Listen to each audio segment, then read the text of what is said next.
Jake Bennett woke to the hum of Austin's early morning traffic filtering through the window. At 35, he'd built a life of quiet rhythm in this sprawling Texas city, where the heat clung to everything, even at dawn.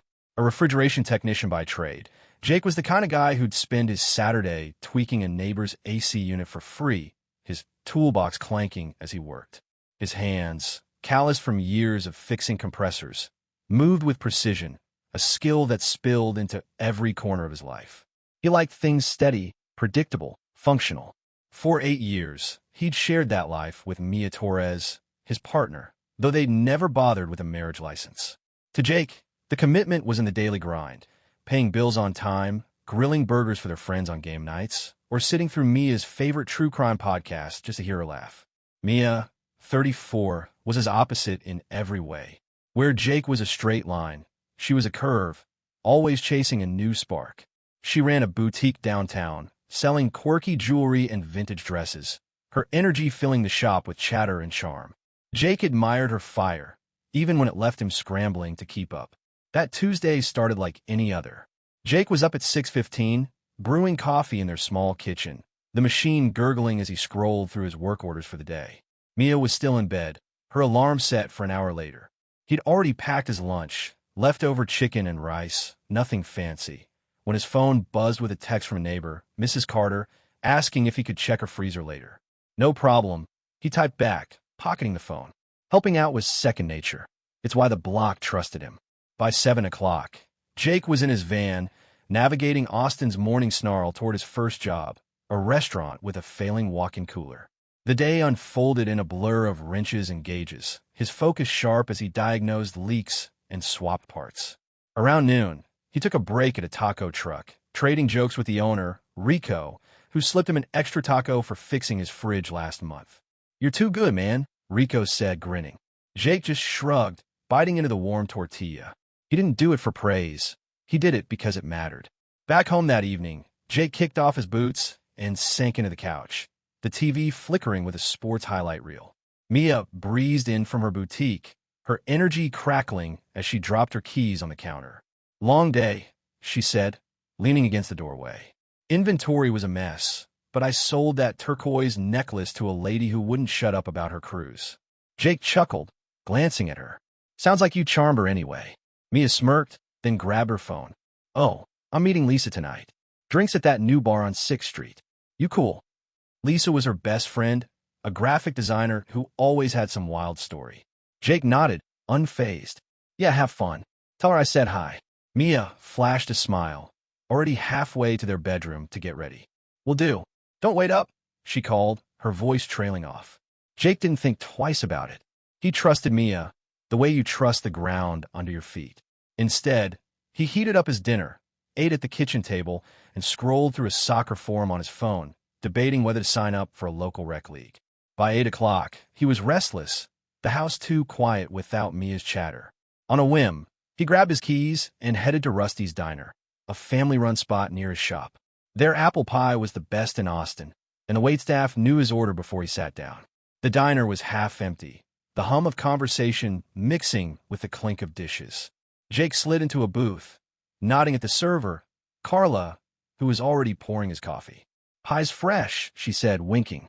"You're in luck." He grinned, settling in, when a familiar voice cut through the noise. "Jake? No way, man."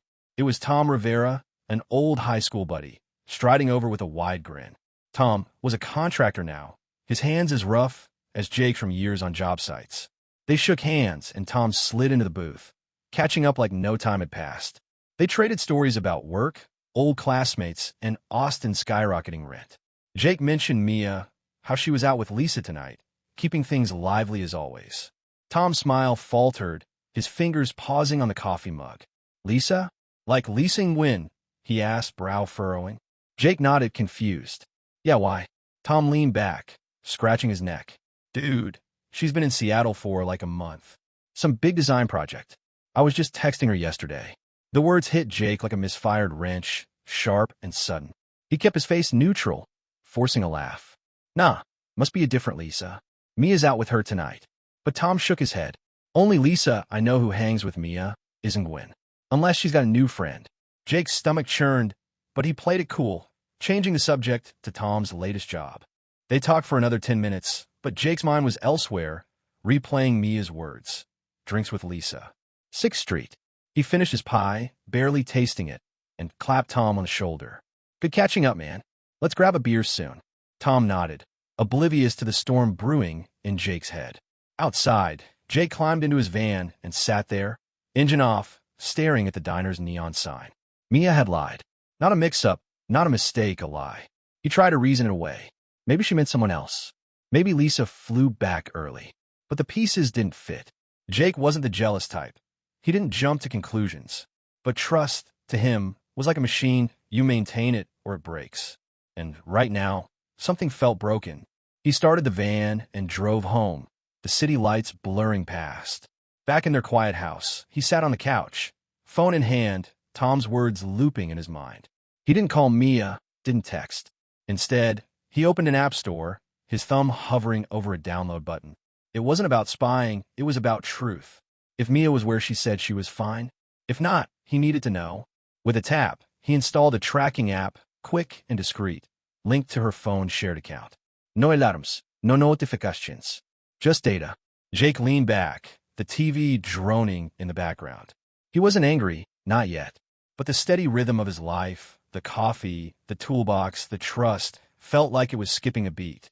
And Jake Bennett, the guy who fixed things, wasn't about to let it stay broken.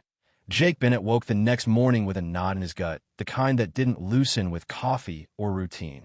The tracking app he'd installed on Mia's phone sat like a silent grenade in his pocket, unopened but heavy. He moved through his Wednesday as if on autopilot, driving his van through Austin's sun-baked streets to fix a bar's ice machine. His wrench turned, his gauges hummed, but his mind was elsewhere, replaying Tom's words from the diner. Lisa's been in Seattle for a month. Mia had lied, and Jake needed to know why. Back home that evening, Mia was her usual whirlwind, tossing her keys on the counter and venting about a rude customer at her boutique. This guy wanted a refund on a custom bracelet, like I'm running a charity, she said, grabbing a water bottle. Jake nodded, his face a mask of calm. Rough day, huh? He replied, stirring his dinner on the stove. She mentioned staying late at work tomorrow for a new shipment, and he just said, cool, don't overdo it. No hint of suspicion, no edge in his voice. He learned early in his trade. You don't fix a system by smashing it. You test, observe, diagnose. After Mia went to bed, Jake opened the tracking app. The interface was simple, a map with a blinking dot marking Mia's phone. It showed her at the boutique all day, exactly where she'd said. He closed the app, relieved but not convinced. One data point wasn't enough.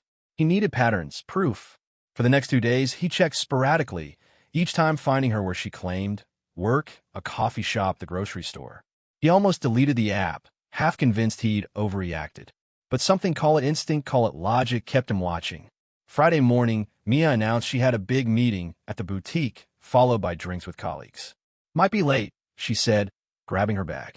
Don't wait up. Jake smiled, wished her luck, and headed to a job at a strip mall. But the knot in his stomach tightened. By 6 p.m., with the sun dipping low, he finished repairing a freezer and checked the app. Mia's phone wasn't at her boutique. The dot blinked in a residential neighborhood, far from downtown Austin, in a quiet area of low fences and cul-de-sacs. His pulse quickened, but he stayed steady, locking up his tools and climbing into his van. Jake drove, following the app signal, keeping his distance from the dot. He wasn't chasing a fight. He was chasing the truth. The streets grew quieter, lined with modest houses and parked cars. The dot stopped at a brick home with a tidy lawn. Jake parked a block away, engine off, and grabbed his phone. He zoomed in on the map, confirming Mia's phone was inside. He could have called her, demanded answers, but that wasn't his way. He stepped out, his boots soft on the pavement, and moved closer, staying in the shadows of a streetlight. From across the street, he saw her. Mia stepped out of a black sedan, her laugh carrying in the evening air. A man was with her, tall, in a polo shirt, his hand grazing her arm as they walked to the house. Jake's chest tightened, but he didn't move. He pulled out his phone, snapped a few photos, the camera's click barely audible. The images were clear. Mia, smiling, her ease with this stranger unmistakable. They disappeared inside, the door shutting behind them. Jake stood there, the air heavy with Texas heat, his mind racing but his body still. He walked back to his van, slid into the driver's seat, and stared at the photos. No rage, no tears, just a cold clarity settling in. Mia wasn't at a meeting. She wasn't with colleagues. She was here with someone else, and the lie was as real as the house in front of him. He started the engine but didn't drive. Instead, he opened his work tablet and began searching. Apartments for rent, single bedroom, affordable, near downtown. He wasn't planning a scene or a showdown. He was planning an exit. Back home, Mia returned after 11 o'clock, her steps light as she kicked off her shoes. Meeting ran long, she said, flopping onto the couch. Then we hit this bar, and ugh, the drinks were overpriced. She rambled about her boss's new rules, a colleague's bad karaoke. Jake listened, nodding, his face unreadable. Sounds like a night, he said, flipping through a soccer magazine. She didn't notice the distance in his eyes. The way his responses were just enough to keep her talking. Inside, Jake was already moving pieces into place. He'd seen enough to know the truth, but he needed to be sure to eliminate doubt. Over the next few days, he kept tabs on the app. Mia's routine held steady. Work, errands, home, until Tuesday, when she claimed another late shift. The app showed her back at that same house, the same sedan parked outside. Jake didn't follow this time. He didn't need to. The pattern was set, the evidence locked in his phone. He started small, practical steps. At lunch, he called a realtor friend, asking about leases in Central Austin. Something low-key, just for me, he said, keeping it casual. He found a place, a compact apartment near Zilker Park, close to the subway, with a parking spot for his van. He scheduled a visit for Saturday. Next, he opened a new bank account, transferring small amounts from their joint savings. Nothing Mia would notice, not yet. He wasn't stealing. He was securing his future. At work, Jake stayed focused, repairing a hotel's AC unit with his usual precision. But between jobs, he made calls. One to the landlord to confirm their lease terms, another to a storage unit for his tools and books. He didn't pack yet, didn't tip his hand. Mia came home each night, her stories consistent but hollow. Busy day, she'd say, or clients were a nightmare. Jake nodded, asked questions, kept the peace. But every lie she told sharpened his resolve. By Thursday, he'd seen the apartment, a small, airy place with enough space for one. He signed the lease, paid 2 months up front, and got the keys. That night, as Mia slept, Jake sat at the kitchen table, his laptop open. He drafted an email to their landlord, giving 30 days notice to end their lease, which was in his name. He didn't hit send yet. Instead, he opened the photos from that night, staring at Mia's smile, the stranger's hand. He wasn't broken, not anymore. He was building something new, piece by piece, and Mia didn't even know the clock was ticking. Jake Bennett's world had shifted, but his hand stayed steady. By Friday, he confirmed Mia's lie twice. Her work meetings were trips to a stranger's house in an Austin suburb, tracked by the app he'd installed on her phone. The photos on his device, showing her laughing with another man, were proof enough. Jake didn't confront her. He wasn't wired for outbursts. Instead, he planned, his mind as precise as the tools he used to fix refrigeration units. That morning, he drove to his new apartment near Zilker Park, keys jingling in his pocket. The lease was signed, the deposit paid. He'd spent the week moving small loads, clothes, books, his toolbox, when Mia was at her boutique. She hadn't noticed the gaps in their shared space, too caught up in her own routine. Jake kept his days normal. Work, tacos at lunch, coaching youth soccer after hours. At practice, he high-fived kids, shouting encouragement as they drilled passes, his smile masking the storm inside. Back home, Mia was her usual self, breezing in with stories about her boutique. This customer tried haggling over a $20 scarf, she said, tossing her bag down. Can you believe it? Jake nodded, stirring a pot of chili. People are wild, he replied, his voice even. She mentioned another late night coming up, a team dinner after work on Monday. He didn't flinch, just said have fun. The tracking app would tell him where she really went. Over the weekend, Jake finalized his exit. Saturday, he moved the last of his essentials to the new place, hauling boxes in his van while Mia was at a craft fair. He sorted documents, bank statements, his passport, work certifications, into a folder, tossing out old receipts and junk mail. At the bank, he shifted more funds to his private account, small enough to avoid Mia's notice. Their joint accounts still covered bills, but Jake was untangling himself, step by calculated step. Sunday, he met with their landlord over coffee at a gas station near the house. "Need to end the lease," Jake said, sliding over the 30-day notice he drafted. The landlord, a gruff older man, shrugged. "No problem. Just keep it clean when you move out." Jake nodded, the deal sealed. Back at the house, he acted normal, watching a basketball game with Mia, laughing at her commentary on the refs. She leaned against him, oblivious, while his mind was already halfway out the door. Monday came, the day of Mia's supposed team dinner. Jake worked a long shift, repairing a supermarket's cooling system, sweat beading as he wrestled with a stubborn valve. By 7 p.m., he checked the app. Mia's phone was back at that same suburban house, the black sedan parked outside. Jake didn't drive there this time. He didn't need more photos. Instead, he went to Rusty's diner, ordered his usual apple pie, and sat alone, the fork turning his hand as he thought. He wasn't angry anymore. The betrayal stung, but Jake was past hurt, past jealousy. This was about respect, his own, not hers. Mia had chosen a lie, to break the trust they'd built over 8 years. Jake wasn't going to beg or argue. He was going to walk away, clean and final. At the diner, he pulled out a notepad and started listing what was left.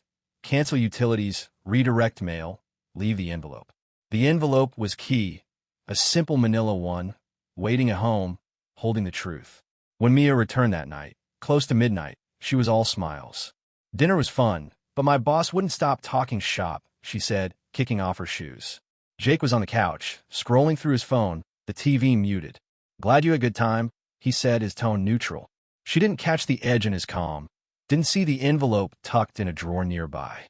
It held the photos, the lease termination notice, and his house key. No note, no drama, just facts. Tuesday, Jake woke early, before the sun breached Austin's skyline. He drove to work, fixed a restaurant's walk-in freezer, and coached soccer in the evening, his focus unwavering. But after practice, he stopped by his new apartment, unloading the last box from his van. The space was bare but functional, a blank slate. He sat on the floor, eating his sandwich, and opened his laptop. He booked a utility transfer for the new place and set up mail forwarding. Every move was deliberate, like wiring a circuit.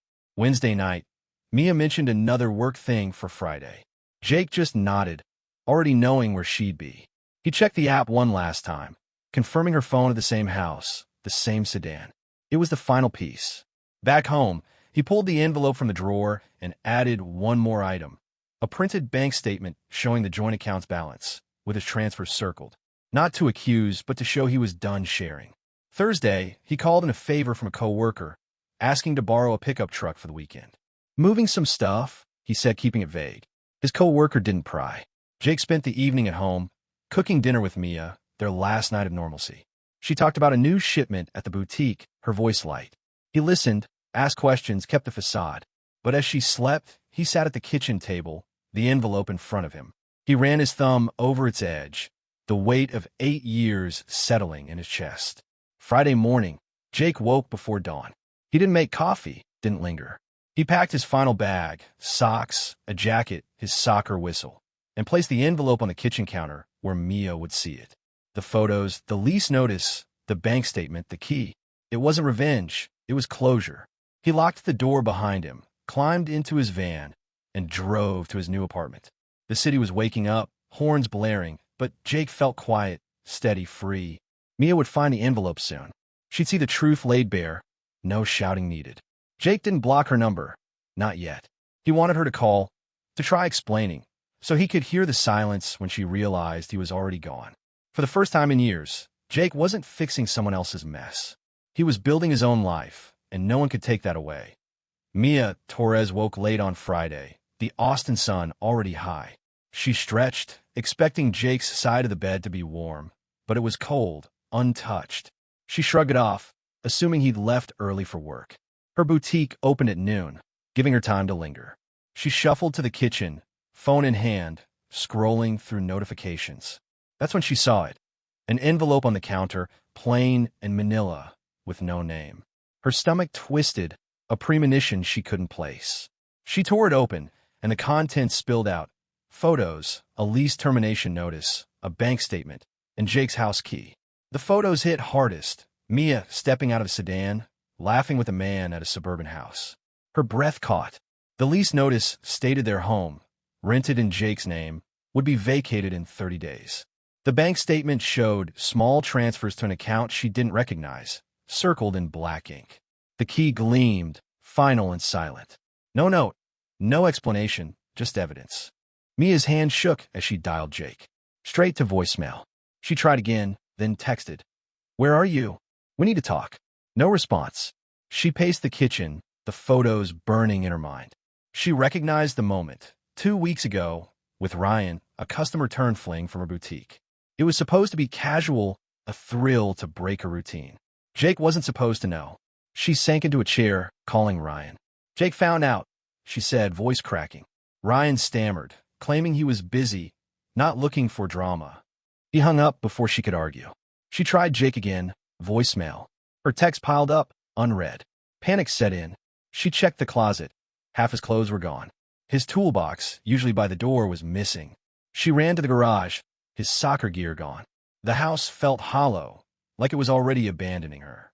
She called a co-worker, Tara, hoping for a couch to crash on. "Sorry, my place is packed," Tara said, her tone clipped. Word of Mia's late nights had spread. No one offered a lifeline. By noon, Mia was at her boutique, but her focus was shot. Customers browsed, but she barely registered their questions. She kept checking her phone, hoping Jake would reply. Nothing. She Googled apartments, her budget tight, without Jake's steady income. The cheapest was a studio 3 blocks away, in a rundown building. She called the landlord, scheduling a viewing for Saturday. Her boutique sales had dipped lately. She couldn't afford much else. That night, alone in the house, Mia couldn't sleep. She sat on the couch, the lease notice in hand, its deadline looming. She tried calling her sister in Dallas, but the line was disconnected. Family ties had frayed years ago. She scrolled through contacts, finding no one close enough to lean on. Ryan texted once, "A week you okay?" She didn't reply. The silence of the house pressed in, every creak a reminder of Jake's absence. Saturday, Mia viewed the studio. The walls were scuffed, the sink dripped, but it was hers if she wanted it. She signed the lease, paying a deposit with her boutique's meager profits. She spent the day packing clothes, jewelry, a few dishes, stuffing them into bags. The house lease ended in 3 weeks. She had to move fast. She hauled boxes to her car alone, her arms aching. No one offered to help. At the studio, she dropped her things on the floor, the musty air settling around her. Meanwhile, Jake was settling into his new apartment near Zilker Park. He'd spent Friday unpacking, organizing his tools in a corner, stacking books on a shelf. Saturday, he coached soccer, the kids' laughter easing the weight he'd carried. After practice, he grabbed tacos with a coworker, Nate, who asked about the move. "Fresh start," Jake said, keeping it vague. Nate didn't push. Jake's phone buzzed. Mia's calls, texts, but he ignored them. He hadn't blocked her, not out of hope, but to let her face the silence. Sunday, Mia worked at the boutique, her smile forced. A regular customer asked about Jake. She mumbled he was busy. Gossip was spreading.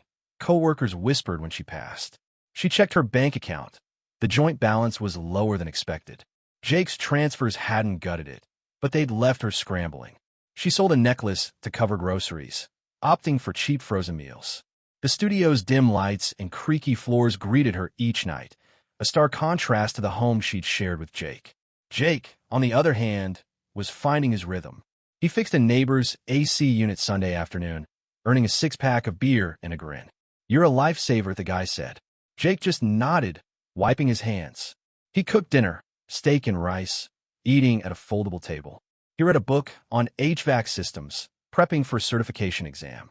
His phone stayed quiet now. Mia's calls had slowed. He didn't gloat or dwell. He was free, his life his own. Mia tried rebuilding. She posted boutique deals online, hoping to boost sales. She texted Jake one last time. "I'm sorry. I messed up. Can we talk?" No reply. She called Lisa in Seattle, confessing everything. Lisa listened, but offered no solutions. "You gotta own this, Mia," she said. Mia nodded, though Lisa couldn't see. She started cleaning the studio, scrubbing stains, trying to make it hers. But every night, she lay awake, the photos from the envelope flashing in her mind. Jake's days were full. Work, soccer, small acts of kindness. He helped a teammate's dad fix a fridge, refusing payment. He jogged by the Colorado River, his steps light. His apartment was simple, but it was enough. He didn't think about Mia much. The envelope had said it all. Her consequences were hers to carry. He was done fixing her messes. Mia faced hers alone. The boutique's rent was due soon, and sales weren't cutting it. She applied for a second job, a barista gig, to make ends meet. Her studio felt like a cage, but she stayed, no other options left. She passed Rusty's Diner once, remembering Jake's love for their pie, and kept walking, her chest tight. The life she'd had, game nights, shared meals, was gone, and she'd burned the bridge herself. Jake Bennett's new life in Austin was taking shape, a steady rhythm built on his own terms. 3 weeks after leaving the envelope, photos, lease notice, bank statement, and his house key. On the kitchen counter, he was fully settled in his Zilker Park apartment. His days were busy, fixing refrigeration units, coaching youth soccer, and studying for an HVAC certification.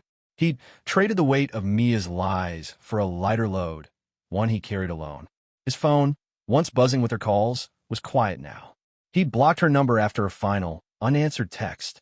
"I'm sorry. Please, Jake." He didn't reply. The silence was his answer.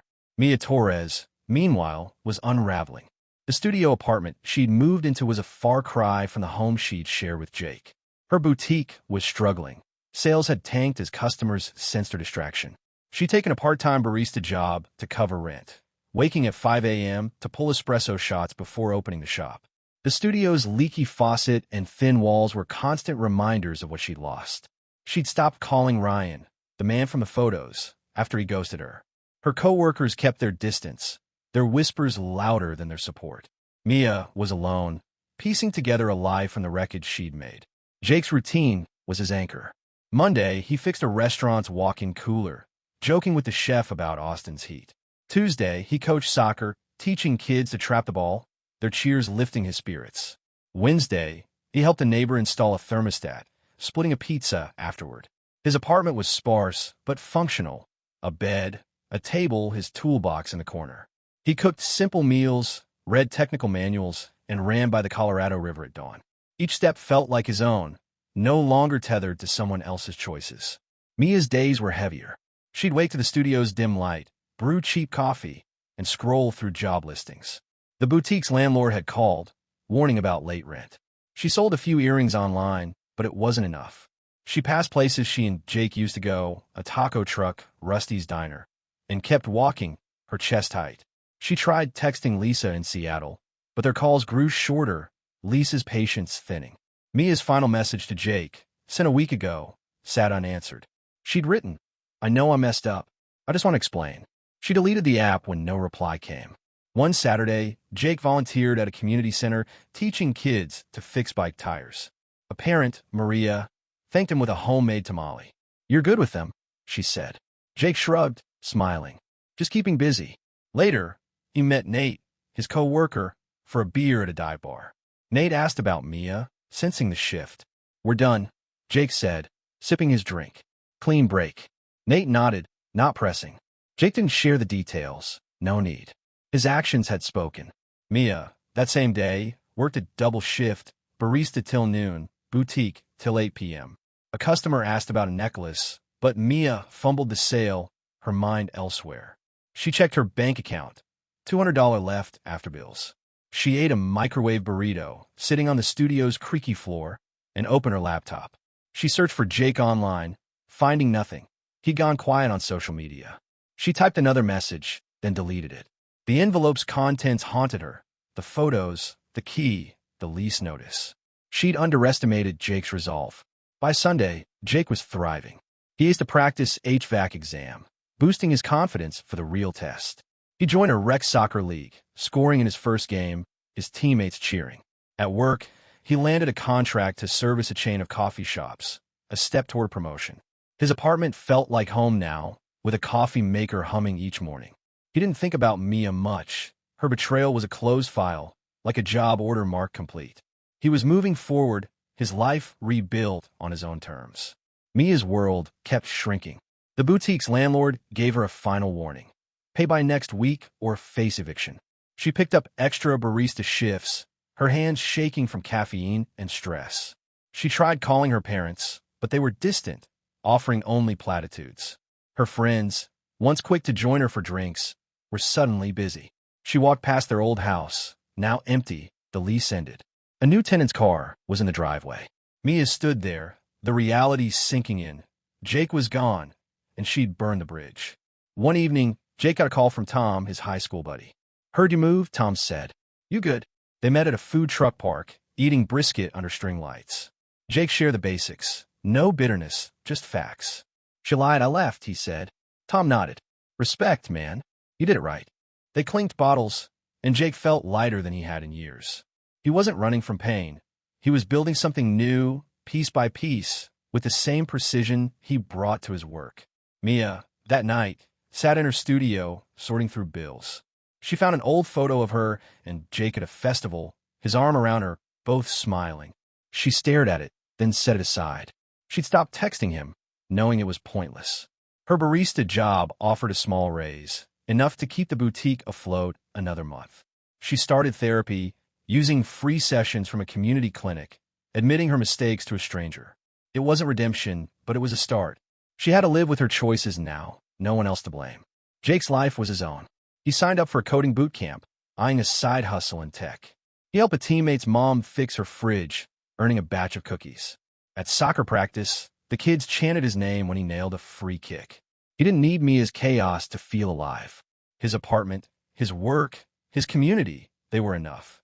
The envelope had been his line in the sand, drawn not with anger, but with dignity. Mia's consequences were hers. Jake's peace was his. Mia learned to survive. She kept the boutique open, barely, with a small loan from a cousin. She moved slowly, rebuilding trust with coworkers, taking responsibility for her actions. She passed Rusty's diner again, but this time she went in, ordered coffee, and sat alone. The server, Carla, recognized her but said nothing. Mia sipped, staring out the window, knowing some bridges couldn't be rebuilt. Jake's silence was louder than any argument, and it taught her what she'd lost.